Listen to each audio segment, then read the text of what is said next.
প্রধানমন্ত্রী তারেক রহমানের নেতৃত্বাধীন নতুন সরকারে পার্বত্য চট্টগ্রাম বিষয়ক মন্ত্রণালয়ের পূর্ণমন্ত্রী হিসেবে নিয়োগ পেয়েছেন রাঙামাটি থেকে নির্বাচিত বিএনপির সংসদ সদস্য অ্যাডভোকেট দীপেন দেওয়ান, যিনি এবারে জাতীয় সংসদ নির্বাচনে সারা দেশের সংসদ সদস্যদের মধ্যে সবচেয়ে বেশি ভোটের ব্যবধানে নির্বাচিত এমপি। 17 ফেব্রুয়ারি শপথ গ্রহণের মধ্য দিয়ে বিশেষায়িত এই মন্ত্রণালয়ের নেতৃত্ব কাঁধে তুলে নেন তিনি। জনাব দীপেন দেওয়ান, জনাব আমি সশ্রদ্ধ চিত্তে শপথ করিতেছি যে বাংলাদেশের 1/10 জুড়ে থাকা পার্বত্য চট্টগ্রামের 3 জেলা খাগড়াছড়ি, রাঙামাটি ও বান্দরবানের মানুষের কাছে দীর্ঘ পরীক্ষিত রাজনীতিবিদ দীপেন দেওয়ান, যার জন্ম রাঙামাটির একটি ঐতিহ্যবাহী রাজনৈতিক পরিবারে। দীপেন দেওয়ানের বাবা সুবিমল দেওয়ান ছিলেন বাংলাদেশ জাতীয়তাবাদী দল বিএনপির প্রতিষ্ঠাতা শহীদ প্রেসিডেন্ট জিয়াউর রহমানের উপদেষ্টা।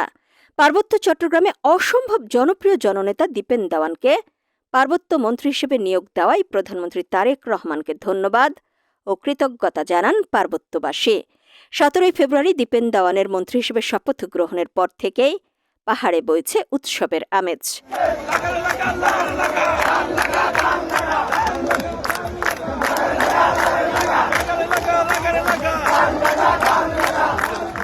নেতাকর্মী ও সমর্থক থেকে শুরু করে সর্বস্তরের পাহাড়ি বাঙালির মাঝে চলছে সীমাহীন আনন্দ উচ্ছ্বাস। রাঙামাটিবাসী দীপেন দেওয়ানকে বিপুল ভোটের ব্যবধানে বিজয়ী করে সংসদে পাঠিয়েছে। তিনি নির্বাচনী প্রচারণা কিংবা প্রতিটি জনসভায় নির্বাচনী এলাকার অবহেলিত মানুষের কল্যাণে কাজ করার প্রতিশ্রুতি দিয়েছেন। পার্বত্য মন্ত্রণালয়ের মন্ত্রী হিসেবে নিয়োগ পেয়ে তার সেই প্রতিশ্রুতিসমূহের বাস্তবায়ন অনেকটাই সহজ হয়েছে বলে মনে করছেন ওই অঞ্চলের মানুষ। তারা বলছেন, দীপেন দেওয়ান এখন কেবল রাঙামাটির নেতা নন, খাগড়াছড়ি, বান্দরবান সহ সমগ্র পার্বত্য অঞ্চলের প্রধান অভিভাবক। দীপেন দেওয়ান পাহাড়ের অমীমাংসিত বিষয়গুলো দ্রুত সমাধানে সফল হবেন কি হবেন না তা নিয়ে পাহাড়ে খুব বেশি সংশয় নেই।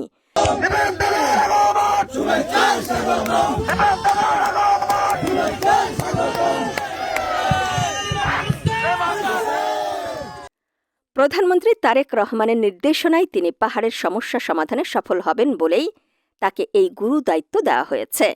পাহাড়িদের দেশের মূল স্রোতে নিয়ে আসা এবং মেধা ও যোগ্যতার ভিত্তিতে রাষ্ট্রীয় সকল সুযোগ সুবিধা নিশ্চিত করার জন্য নতুন করে তার স্টাডি করতে হবে না। জন্ম থেকেই তিনি পার্বত্য অঞ্চলের বহু জাতিগোষ্ঠীর সুখ দুঃখ, হাসি কান্না, অভাব অভিযোগ খুব কাছ থেকে দেখেছেন। তাছাড়া তিনি একজন মেধাবী রাজনীতিবিদ ও আইনজীবী। দুর্নীতি কিংবা স্বার্থপরতার উদাহরণ নেই তার ব্যক্তি ডিকশনারিতে। অর্থলিপ্সা কিংবা আত্মকেন্দ্রিকতা তার স্বভাবে নেই। মানুষের সেবায় আত্মনিবেদন করবেন বলেই 2006 সালে তিনি বাংলাদেশের সাবেক প্রধানমন্ত্রী মরহুমা বেগম খালেদা জিয়ার আহ্বানে সাড়া দেন। 2006 সালে বেগম খালেদা জিয়ার নির্দেশেই জেলা যুগ্ম জজের চাকরি ছেড়ে দীপেন দেওয়ান যোগ দেন দেশের ঐতিহ্যবাহী রাজনৈতিক দল বিএনপিতে। গভীর আন্তরিকতায় কাঁধে তুলে নেন রাঙামাটি জেলা বিএনপির নেতৃত্ব।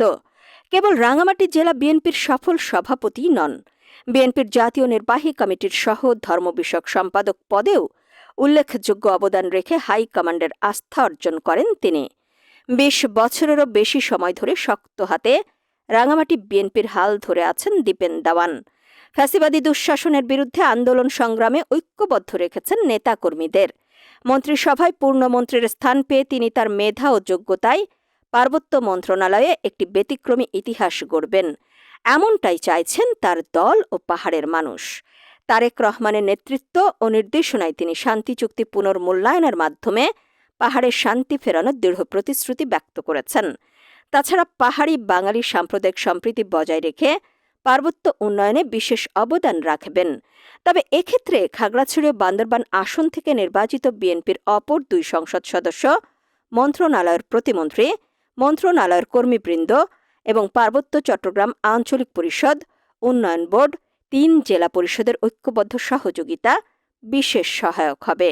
দীপেন দেওয়ানের হাতে রচিত হোক প্রাকৃতিক সৌন্দর্যের লীলাভূমি, বাংলাদেশের 1/10 আয়তনের পার্বত্য ভূমির নতুন ইতিহাস। 15,87,000 মানুষের সম অধিকার নিশ্চিত হোক, ভ্রাতৃত্ববোধ ও শান্তি সম্প্রীতির মাধ্যমে।